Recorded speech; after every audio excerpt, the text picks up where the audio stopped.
Want to sharpen your game? Join the DFM Coaching Patreon for exclusive technique breakdowns and mindset training. Now, let's get started. Welcome to Tapped In. My name is David Figueroa Martinez of DFM Coaching, and today we're going to be discussing the 3 types of training partners that you're going to have while training Jiu-Jitsu.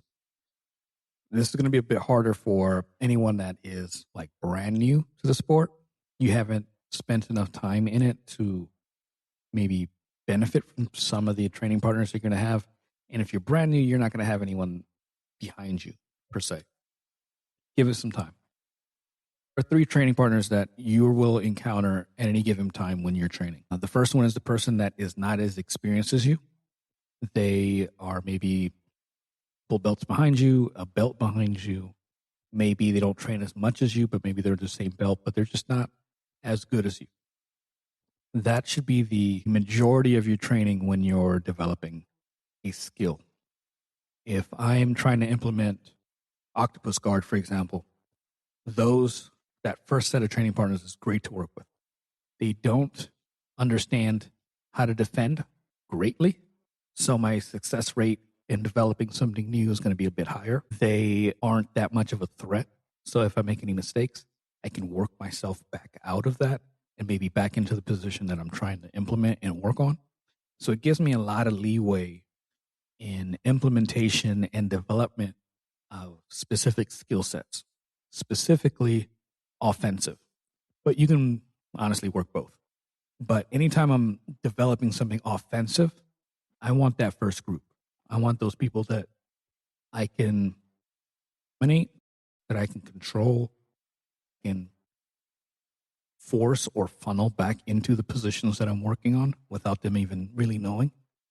So then I can get a bunch of reps on whatever it is that I'm working on. That's the fun group. That's the group that, again, you can develop, you can mess around, you can do stuff like, let's say you decide you want to work in developing more of your leg dexterity. Then you use no hands. And I only frame, I don't grab anything. I don't push with my hands necessarily, but I frame with my elbows and my forearms and initiate everything from the bottom, and I let them play.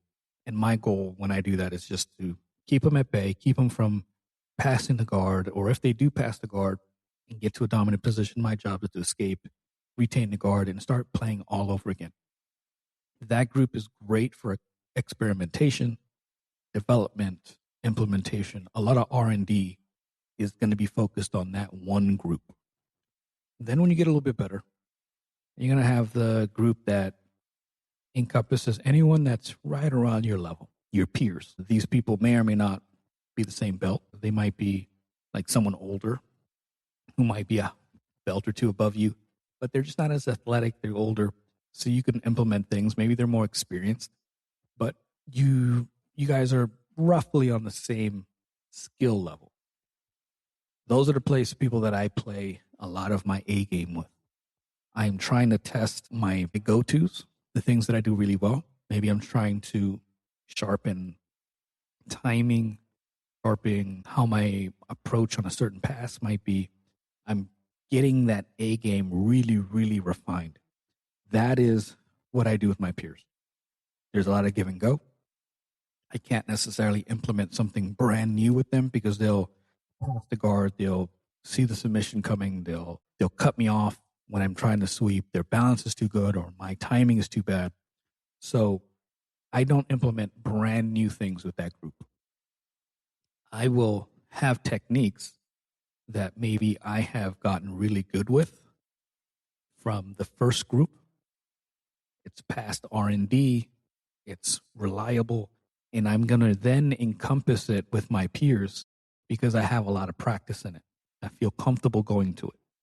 I might fail, I might succeed on certain moments, but I can start sliding my B game into those roles because I've done so much research and implementation with the first group. I will also use all of my go-tos. Sometimes I get a little creative, but for the most part, those rounds are going to be very competitive. You can probably be the most competitive of all the rounds that I'm going to have, or you will have, and you're going to play a lot of fun shit. Battling your peers is fun.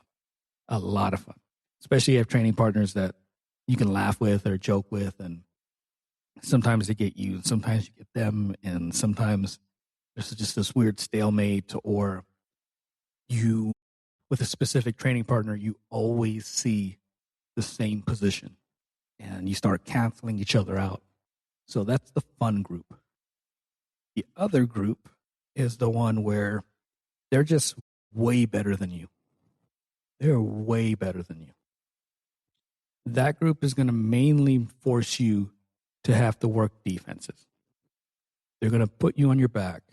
You're constantly going to be fighting out of submissions, out of sweeps, out of through guard retention. You're going to be fighting for escapes, fighting for your life. Those people are constantly just, they're getting the better of you. You're not adding anything new to that group at all. What's the point? You're relying purely on your A game. And oftentimes you can't even get offensively going. The other day, I say the other day, but my sense of time is complete shit. Thanks, COVID. A couple Saturdays ago, there was a gentleman, he came in, black belt from Alliance. Super excited. I saw him and I'm like, yes, another black belt. I get excited when I see black belts because they are belt-wise my peers. Not always the fact when you actually start rolling. Black belt has this giant gap in it. There's a bunch of people in black belt who have been training as black belts longer than I've been training collectively. And that to me is nuts. Blue belt is another big gap. There was the big range at blue belt. Black belt has another range completely different than anything else. We start hand slap, we start going 30 seconds to a minute in.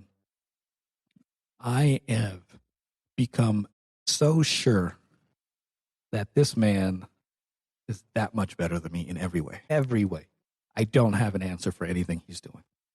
I'm trying to fend him off. I'm trying to frame. I'm trying to get the game going that I'm normally doing. I'm trying to get that butterfly hook in. He is wrecking me. That's what I mean by people better than you. In that stage, all you're doing is defending and trying to survive. Your number one goal is, hope he doesn't submit me. Trying to catch your breath. He's crushing me with prop pressure. I'm dying here, but hide it.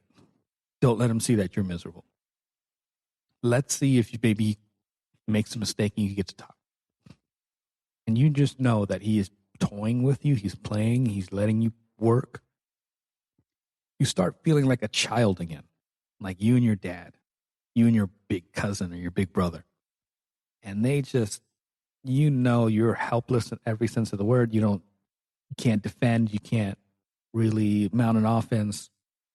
Everything sucks. They're cutting through your guard. They're cutting through everything, every possible defense you have. It's humbling. A couple years ago, I rolled with a guy who was a visiting black belt, did the same thing to me. I felt like I had not done a class of jiu-jitsu. That's how I felt during that round. Like, I can't do shit. Nothing. This is strange. And I know it's good for me and I accept it. But it's crazy how the gap is between certain levels. So when you get to that level and you're playing against someone who's that much better than you, you should not be doing that all that often. You should be doing that on occasion. They need it because they need to maybe work something into their game, and because they're so much better than you and you are trash. I'm just joking. You're not trash. And you are subpar as a training partner to them, that they get to use you to develop and implement new things that you were using the white and blue belts to do. Put that into, like, that's a trip. Another black belt is using me, a black belt, as the person that they're going to implement whatever they want in, and just to see how things work. I'm just going to throw this out there. Oh, he didn't do well with it. All right, let me throw it out there again. Don't train with these people all the time. They should be just thrown in on occasion. They need to work. You're there, and your job is just to survive. they shouldn't even be 50% of your training. You should not be rolling with a lot of high level people that are that much better than you. It's going to sway you. It's going to ruin your confidence. You don't think that you can do anything right. You're going to have a hard time implementing and developing and researching and growing anything. It's just going to be you getting smashed over and over and over and over. It cannot be a big part of your training evolution every week. It's good to get them in, not all the time. Again, the bulk of your training should be with people that are not as good with you as you. And you should be working on specific things. Sometimes you let them get to a dominant position. You start working out of it so you can work your defense. Sometimes you're implementing a new choke or a new guard or a new type of sweep. Those are the people you should be working with. The training room is for putting yourself in bad positions and developing new skills. That's the perfect group for that. And then the next group that you should be working with quite a bit is your peers. You want to see where you rank against other people, and you want to have a really good round and athletic, and you want to get pushed. And then on occasion, just for the ego, go over there and get smashed by the other group. It's not a bad thing. It's just not fun. It's not fun. But I'm hoping this helps, understand what level people should be working with. Again, if you are brand new white belt, you're not going to have much of a choice in any of the matter. You're just going to have to start working on escapes, guard retention, surviving. And as you get a little bit better, you'll start noticing the new crop or the new white belt comes in.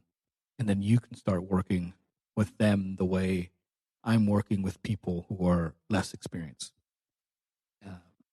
But yeah, it's a tough battle, tough road to plow sometimes. I'm hoping this helps. If you have any questions on this or anything else jiu-jitsu related, hit me up, dfm.2099 on Instagram and Threads. You can also hit up my free school program. I keep all my recorded workshops on there. We do Q&A, technique of the week. When people have questions, they just hop in and, hey, I'm having trouble with this or that. And I try to help as much as possible. Again, completely free. Have any questions, hit me up. Until next time, thank you so much.